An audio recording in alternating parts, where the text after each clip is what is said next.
Officer Daniel Hayes had been patrolling the streets of Oak Ridge for nearly a decade. He was known for his tough demeanor and strict enforcement of the law, but those who paid closer attention knew there was more to it. His record was tainted with multiple complaints of racial profiling and excessive force. Yet, like many officers before him, he had always managed to escape real consequences. It was a quiet evening shift when he spotted a black luxury sedan rolling through an intersection. There was no clear violation, but something about the driver caught his attention. He saw a black woman behind the wheel, alone, well-dressed, and confident. It was enough for him to make a decision he had made too many times before. Flicking on his lights and siren, he pulled the vehicle over to the side of the road. Inside the car, Maya Thompson sighed as she watched the flashing red and blue lights in her rearview mirror. This wasn't the first time she had been pulled over for no reason, and she doubted it would be the last. Taking a deep breath, she signaled and eased her car to a stop. Hayes approached her vehicle with the same swagger he always carried, hand resting on his holster as if he expected trouble. "License and registration," he barked. Maya looked up at him, her expression neutral. "Good evening, officer. May I ask why I was pulled over?" Hayes smirked. "I'll be the one asking the questions. License and registration. Now." She knew the drill. Without another word, she reached into her glove compartment and retrieved the documents, handing them over with steady hands. He studied her license, his eyes narrowing. "Maya Thompson. You live in this neighborhood?" "Yes, I do." "Where are you headed?"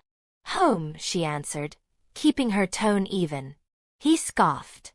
"You're driving a pretty nice car. What do you do for a living?" Maya felt the familiar sting of frustration. "I work in law." Hayes didn't ask further questions. Instead, he walked back to his patrol car, running her information. Nothing came up. Her record was spotless. But that didn't stop him from lingering, considering his options. After several minutes, he returned. "You rolled through that stop sign back there," he lied. "I'm issuing you a citation." Maya knew she hadn't, but she also knew arguing would only escalate the situation. "Understood," she replied. He scribbled on the ticket, hesitating as if expecting her to protest. When she didn't, he handed it over with a smug look. "You have a good night now," he said mockingly before walking away. Maya took the ticket, glanced at it, then put it in her glove compartment. She started her car and drove off without another word. She didn't give him the satisfaction of a reaction. But as she drove, she knew this wasn't over.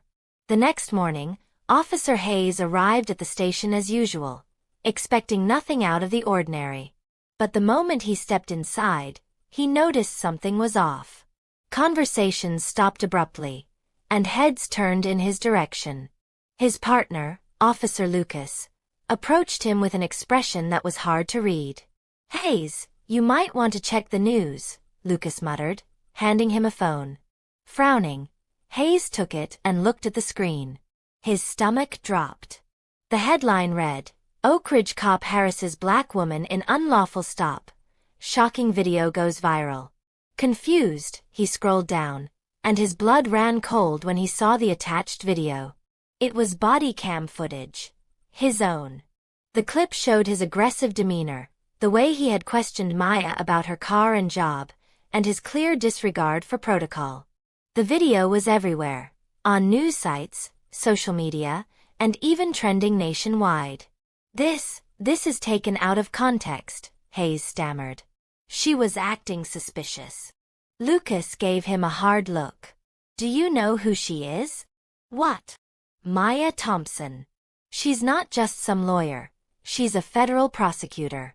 And not just any prosecutor, she's the lead attorney in the state's biggest police corruption case. The department is in panic mode." Hayes felt the blood drain from his face. Within hours, the mayor's office issued a statement condemning racial profiling, and the police chief called an emergency press conference announcing a full investigation into Hayes' behavior. Internal Affairs had already contacted him, requesting his badge and gun until further notice. Sitting in his apartment that night, Hayes scrolled through the comments online. This is exactly why we need police reform. Maya Thompson is a powerhouse. She's taking this guy down. Racists like him shouldn't have a badge.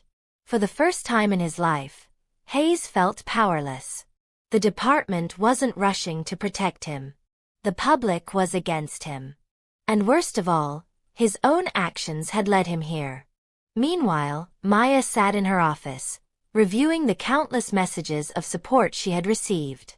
She had debated whether to release the footage, but after years of witnessing systemic injustice, she knew it was time to take a stand. The next day, she gave a statement to the press. "I have dedicated my career to justice, and I believe no one is above the law. This case is not about me. It's about accountability. It's about ensuring that those who are meant to protect us do not abuse their power." The city erupted in debates. Some supported Hayes, arguing he was just doing his job, but the overwhelming majority demanded his termination. Days later, the police chief made his decision. Hayes was fired. For Hayes, the weeks that followed were a living nightmare. Jobless, his reputation destroyed, he found himself forced to confront the biases he had never acknowledged. He watched interviews where Black citizens shared their experiences with racial profiling, realizing for the first time how deep the problem ran.